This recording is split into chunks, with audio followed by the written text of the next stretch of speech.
नमस्कार।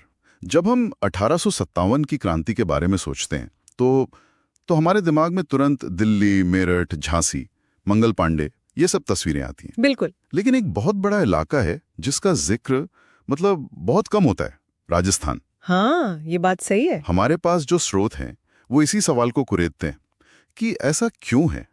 जब पूरा उत्तर भारत जल रहा था तब वीर भूमि कहा जाने वाला राजस्थान इतिहास की किताबों में लगभग खामोश सा नजर आता है। ये सवाल ही पूरी कहानी की जड़ है।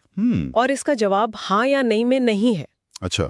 खामोशी थी, ये सच है, लेकिन उसके नीचे बहुत कुछ उबल रहा था। हमें पहले ये समझना होगा कि 1857 का जो राजस्थान था वो आज जैसा एक राज्य नहीं था। हाँ, रियासतें थीं। हाँ, ये जयपुर, जोधपुर, मेवाड़, कोटा ऐसी दर्जनों रियासतों का एक जाल था।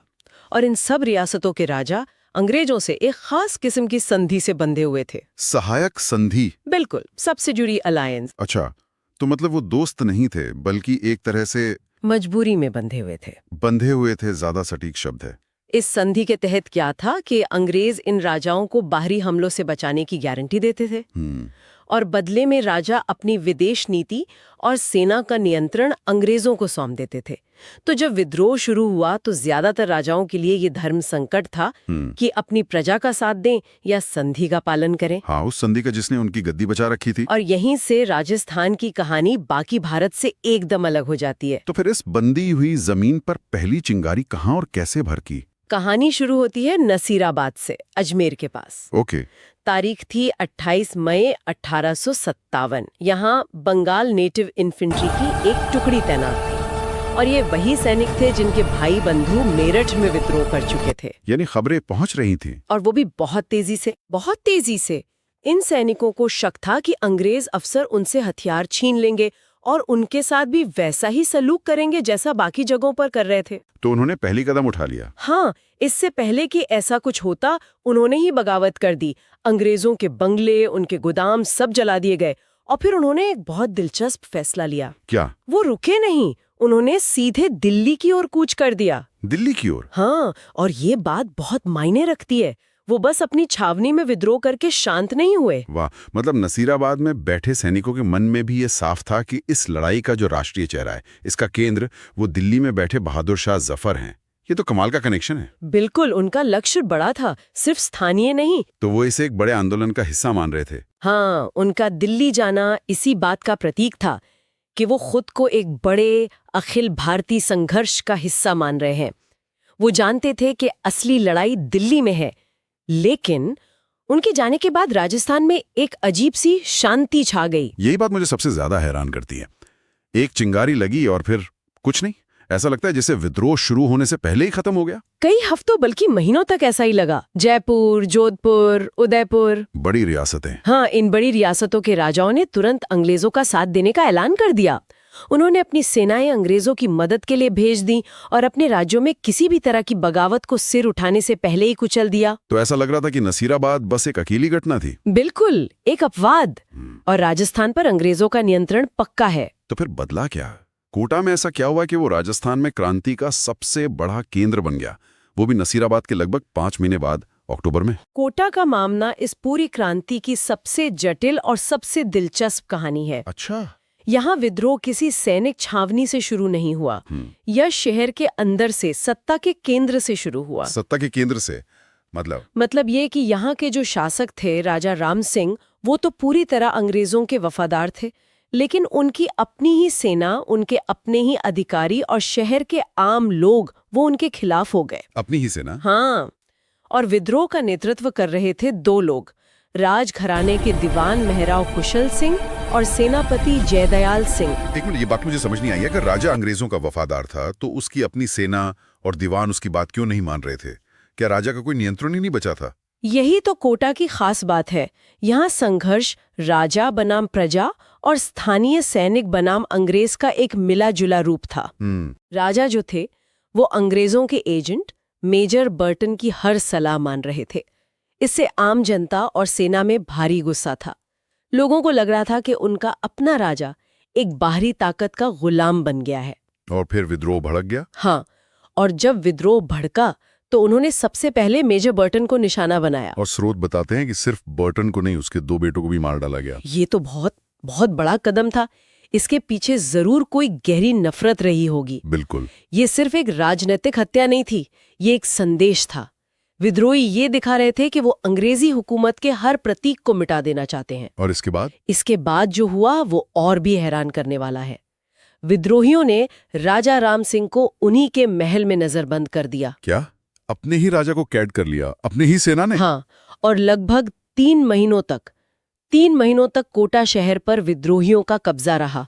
3 महीने? उन्होंने राजा से जबरदस्ती एक दस्तावेज पर हस्ताक्षर करवाए जिसमें ये लिखवाया गया कि मेजर बर्टन की हत्या राजा के आदेश पर की गई थी। अरे बाप रे! जरा सोचिए उस स्थिति के बारे में। शहर पर विद्रोहियों का शासन है और राजा महल में एक कैदी है। ये राजस्थान में 1857 का शिखर था, एक संगठित नागरिक और सैनिक विद्रोह जिसकी मिसाल कहीं और नहीं मिलती। तो मतलब राजस्थान में 1857 की लड़ाई असल में अंग्रेजों से ज्यादा राजा और प्रजा के बीच की लड़ाई थी। ये तो पूरी कहानी बदल देता है। कई मायनों में हाँ, इसीलिए ये इतना जटिल है। जहां जहां राजा मजबूत थे और अंग्रेजों के पक्के वफादार थे, जैसे जयपुर के सवाई राम सिंह द्वितीय या जोधपुर के तखत सिंह, वहां विद्रोह पनपा ही नहीं सका। उन्होंने शुरू में ही दबा दिया। बिल्कुल, अपनी ताकत का इस्तेमाल करके उसे दबा दिया। अंग्रेजों ने बाद में इन राजाओं को सितारे हिंद जैसी उपाधियां और तोहफे भी दिए, उनकी वफादारी के इनाम के तौर पर। लेकिन ये वफादारी वाली बात भी सोचने वाली है। मतलब एक तरफ जयपुर और जोधपुर के राजा हैं जो अंग्रेजों की मदद कर रहे हैं, और दूसरी तरफ भरतपुर जैसी रियासत है जिसे स्रोत विद्रोही क्षेत्र, रिबेलियस टेरिटरी बता रहे हैं। एक ही प्रदेश में इतना फर्क क्यों? क्योंकि हर रियासत की अपनी राजनीति थी, अपने समीकरण थे। भरतपुर के राजा जसराज सिंह की अंग्रेजों से पुरानी अनबन थी। अच्छा। तो उनकी सहानुभूति विद्रोहियों के साथ थी। जब दिल्ली और आगरा से विद्रोही सैनिक भाग कर आए तो भरतपुर उनके लिए एक पनाहगाह बन गया, एक सेफ हेवन जैसा। हाँ, और अंग्रेज इससे इतने नाराज हुए कि उन्होंने भरतपुर को बागी इलाका ही घोषित कर दिया।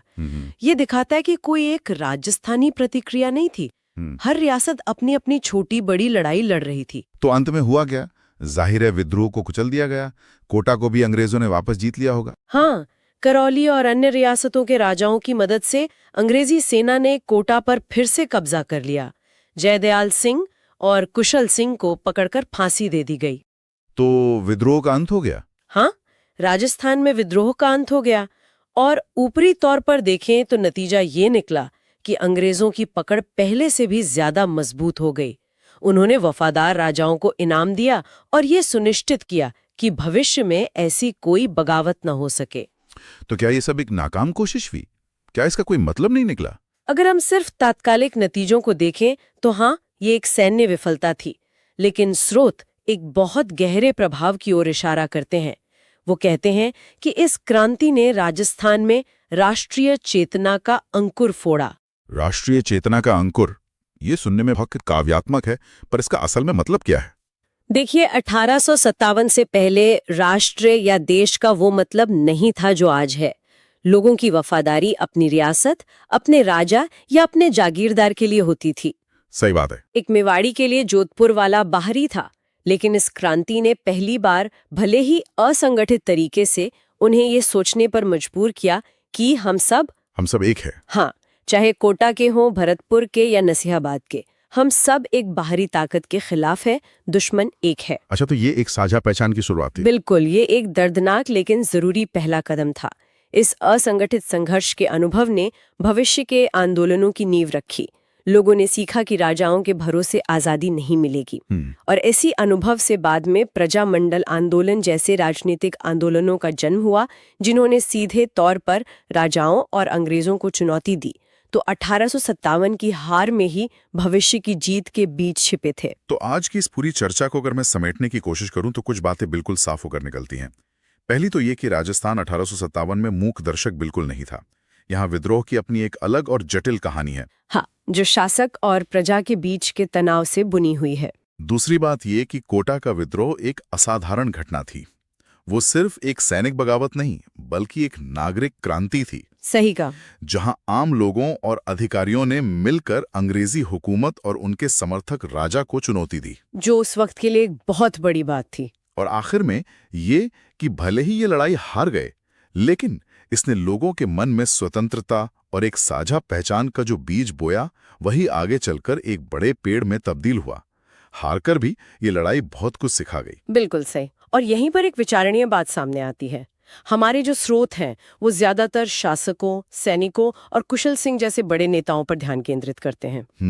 लेकिन एक जगह जिक्र आता है कि प्रजा अंग्रेजी अत्याचारों से त्रस्त थी। ये एक छोटा सा वाक्य हमें सोचने पर मजबूर करता है। किस बारे में? उन अनगिनत आम लोगों के बारे में जिनकी कहानियां कभी लिखी नहीं गईं। वो किसान, वो कारीगर, वो छोटे दुकानदार। इस राजनीतिक उथल-पुथल ने उनके रोजमर्रा के जीवन को कैसे प्रभावित किया होगा? सही बात है। जब सेनाएं मार्च कर रही थीं, शहर महीनों तक बंद थे, तो उनके खेतों, उनके परिवारों का क्या हुआ होगा? शायद असली इतिहास उन अनकही, अनसुनी कहानियों में कहीं गहरा दबा हुआ है। आपने राजस्थान में 1857 की क्रांति का वीडियो देखा। अब राजस्थान में 1857 की क्रांति से जुड़े हुए महत्वपूर्ण प्रश्न। राजस्थान में 1857 की क्रांति का प्रथम केंद्र कौन सा था? कोटा विद्रोह का नेतृत्व किसने किया? नसीराबाद विद्रोह कब हुआ था? एरिनपुरा छावनी किस जिले में स्थित है? जयपुर के किस शासक ने अंग्रेजों की मदद की? राजस्थान में सबसे बड़ा और संगठित विद्रोह कहाँ हुआ? भरतपुर के शासक जसराज सिंह का अंग्रेजों के प्रति क्या रुख था? राजस्थान में 1857 की क्रांति क्यों असफल हुई? 1857 के विद्रोह के बाद अंग्रेजों ने किन शासकों को पुरस्कृत किया? इस क्रांति का भविष्य के आंदोलनों पर क्या प्रभाव पड़ा? इन सभी प्रश्नों के उत्तर आप नीचे कमेंट बॉक्स में जरूर लिखें। ऐसे ही और वीडियो देखने के लिए आप हिस्ट्री जंक्शन चैनल को सब्सक्राइब जरूर करें। धन्यवाद।